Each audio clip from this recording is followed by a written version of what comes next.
Hello everyone and welcome back to another tutorial from Finance for Beginners. In this video, I'm going to show you how you can earn cash or rewards by playing games on the WeCash application. So let's get started right away.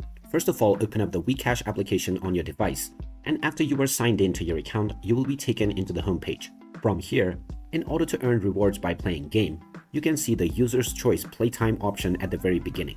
Go ahead and tap on it and then go through the rules carefully. After tapping on confirm, you will then be taken into the game page, from which you can see all the various different games which offers you reward. Now, depending upon your location, you may have very few offers available or a lot of them.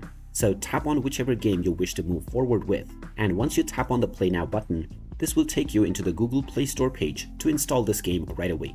After this, you can just open up the game and start playing. And with each milestone that is displayed within the game, you will get your reward within the WeCash application. And you can play multiple games at the same time in order to earn your rewards by playing more than one games. So there you have it. That is how easy it is to earn cash by playing games on the WeCash application. If you find this video helpful, don't forget to hit that like button and subscribe to our channel for more useful tips and tutorials. Thanks for watching, and I will see you again in the next video.